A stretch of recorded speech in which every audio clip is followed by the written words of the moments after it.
બોલીએ ગણપતિ મહારાજની જય, કૃષ્ણ કનૈયા લાલ કી જય, પૂર્ણ પુરુષોત્તમ ભગવાનની જય, કાઠા ગોરમાની જય. અમીધારા 28મી મહામૂલો અવસર. ભૃગુ કચ્છનો રાજા ભૃગુસેન એકવાર જંગલમાં રસ્તે જઈ રહ્યો હતો. મનમાં એક ધ્યેય છે અને એ ધ્યેયને પાર પાડવાનો હૈયે હરખ છે. આવનાર તમામ સંકટોને પહોંચી વળવાની હામ સાથે એ બીજાનું દુઃખ દૂર કરવાના મનોરથો લઈ નીકળ્યો છે. રાજા ભૃગુસેન અત્યંત ભક્તિભાવવાળો પ્રજાપાલક, પ્રજાના નાનામાં નાના માણસને પણ જો કોઈને દુઃખ પડે, મુશ્કેલી આવી પડે તો તેને પોતાના તન મન ધનના જોખમે પણ આવી પડેલા સંકટને દૂર કરવાનો પ્રયત્ન કરે અને ત્યારે જ તેના આત્માને આનંદ થાય. આવો પર દુઃખ ભંજન રાજા, પ્રજા પણ રાજાની દેવતુલ્ય માને એ આખાય પંથકમાં પર દુઃખ ભંજન રાજા ભૃગુસેનના નામે જ ઓળખાય. કહે છે ને કે જેવો રાજા એવી પ્રજા. રાજા ભૃગુસેન ધર્મ ધ્યાન કરે, વ્રત જાપ કરે, ઉપવાસ કરે અને 3 વર્ષે આવતા અધિક માસનો અચૂક નાય.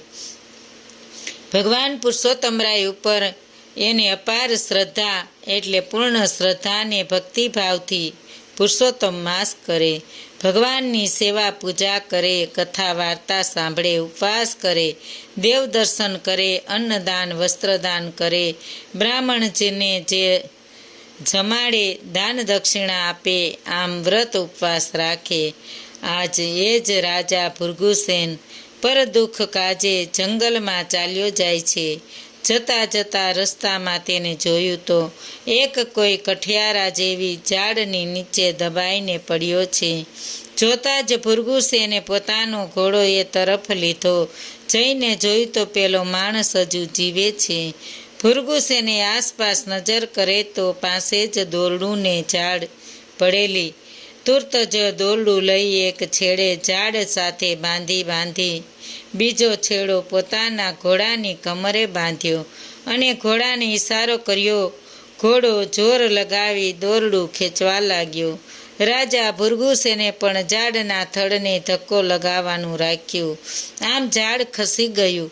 ઝાડનો ભાર ખસી જતા પેલાને રાહત થઈ. ભૃગુસેન એની પાસે ગયા, પોતાની મશકમાંથી થોડું પાણી પીવડાવ્યું. પછી પૂછ્યું,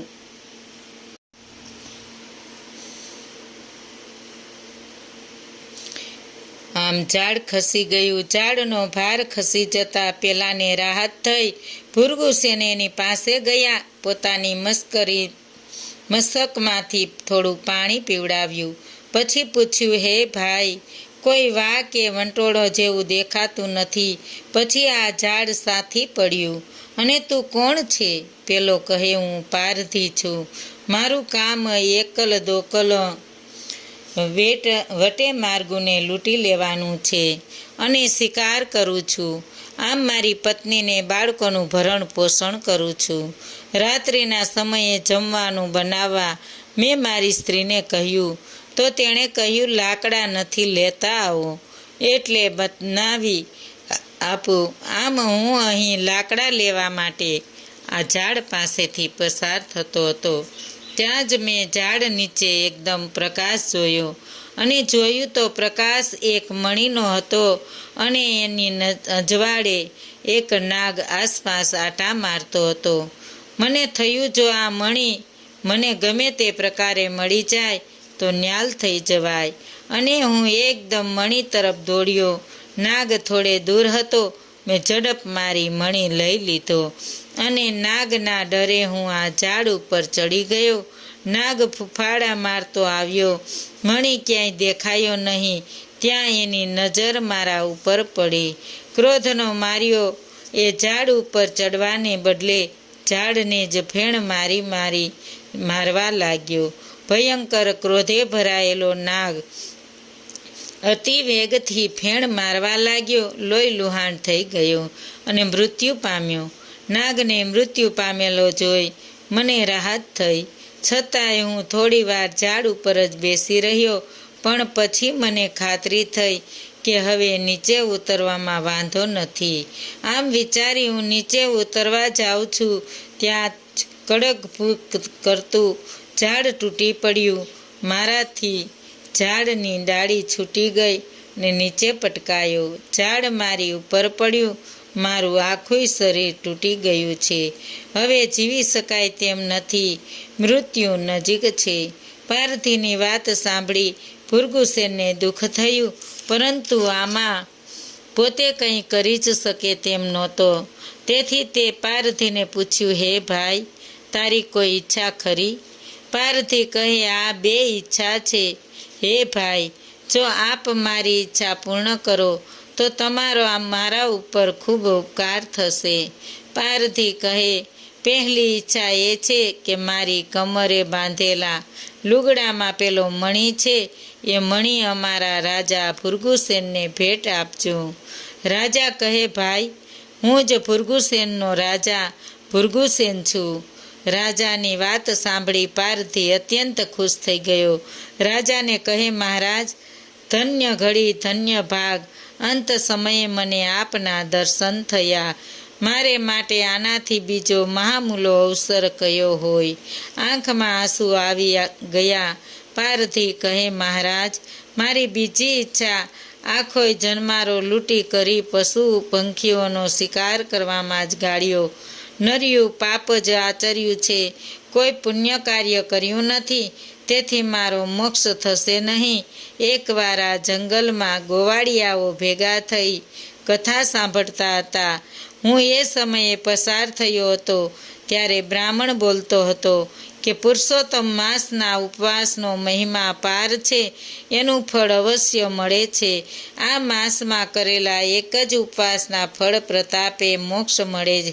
હે મહારાજ, આજે મારા મૃત્યુ સમયે જો કોઈ મને પુરુષોત્તમ માસમાં કરેલ એક ઉપવાસનું ફળ અર્પણ કરે તો મારો મોક્ષ થાય. આ મારી બીજી ઈચ્છા છે. રાજાને થયું, એક પંથ અને દો કાજ. જે મણીથી શોધવા માટે પોતે નીકળ્યો હતો તે મણી અનાયાસે પારધી પાસેથી મળી ગયો. તેથી નગર શેઠની દીકરીની આંખે અડકાડવાથી તે દેખતી થઈ જશે અને નગર શેઠનું દુઃખ ટળશે. બીજું, આ પારધીને હું એક જ ઉપવાસનું ફળ આપવાનો સંકલ્પ કરી અર્પણ કરું, જેથી એની ઈચ્છા પૂર્ણ થાય. આમ એક સત્કાર્ય કરવા નીકળ્યો હતો અને પ્રભુ કૃપાએ બે કાર્યો થયા. આમ ભૃગુસેને પારધીને કહ્યું કે ભાઈ, તારી બે ઈચ્છા પૂર્ણ થશે. કરી રાજાએ હથેળીમાં જળ લઈ ભગવાન પુરુષોત્તમ રાયનું સ્મરણ કરી સંકલ્પ કર્યો, હે પુરુષોત્તમ રાય, મેં કરેલા ઉપવાસમાંથી એક ઉપવાસનું ફળ હું આ પારધીને અર્પણ કરું છું. જ્યાં રાજા ભૃગુસેને ફળ અર્પણ કર્યું કે પારધી મૃત્યુ પામ્યો. એને લેવા ભગવાનનું વિમાન આવ્યું. પારધીને બેસાડી ગોલોકમાં લઈ ગયું. રાજા ભૃગુસેનને એક સત્કાર્ય કરવાનો આત્મસંતોષ થયો. પછી હર્ષ પામતો મણી લઈને પોતાના રાજ્યમાં ગયો. નગર શેઠની દીકરીની આંખે ભગવાનનું સ્મરણ કરી મણી અટકાડતા જ દીકરીએ આંખો ખોલી અને બોલી ઉઠી, મને દેખાય છે, મને દેખાય છે. ત્યાં ઊભેલા સર્વની આંખોમાં હર્ષના આંસુ આવી ગયા. પછી રાજા પેલા પારધીની સ્ત્રી અને બાળકોની તપાસ કરાવી તેમને પુષ્કળ સોના મોરો આપી વિદાય કર્યા છે. આમ એક ઉપવાસના ફળે મોક્ષ પામી પારધી ગોલોક ગયા. હે પુરુષોત્તમ રાય, આપની કૃપા સૌને ઉપર રાખજો. બોલો પુરુષોત્તમ ભગવાનની જય. અધ્યાય 28મો. ચિત્ર શર્માનું સ્વર્ગગમન. ધર્મરાજાની આજ્ઞા મુજબ પહેલાં પ્રેતીઓની અને પછી બીજે જન્મે તે કાલંજર નામના પર્વત ઉપર મૃગતીર્થિયા વાનર થયો. નારદે પૂછ્યું, ભગવાન, આવો પાપી બ્રાહ્મણ બીજે જન્મે મૃગતીર્થમાં કઈ રીતે જન્મ્યો? શ્રી નારાયણે કહ્યું, એના થોડા પુણ્યને લીધે ચિત્રકુંડળ અને તારકા નામના વૈશ્ય દંપતીએ એક દિવસ પુરુષોત્તમ માસનું વ્રત કરી ઉત્થાપન કર્યું.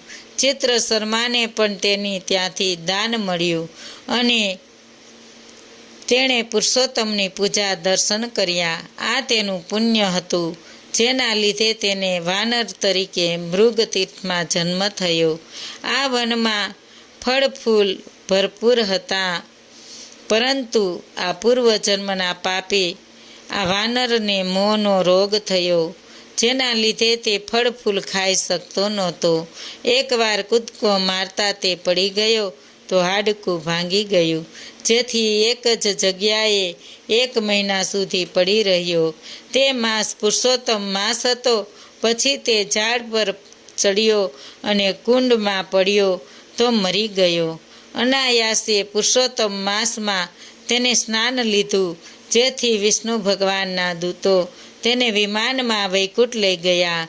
વાનરે પૂછ્યું, મારા કયા પુણ્યથી મને વૈકુંઠ લઈ જાઓ છો? દૂતોએ કહ્યું, પુરુષોત્તમ માસમાં વ્રતથી. આ સાંભળીને ખુશખુશાલ થઈ ગયો. દેવલોકોએ વૈકુંઠમાં પણ તેની પૂજા કરી. બોલો પૂર્ણ પુરુષોત્તમ ભગવાનની જય. કૃષ્ણ કનૈયા લાલ કી જય. આજનું ભાવપુષ્પ શ્રી કૃષ્ણ અર્પણ.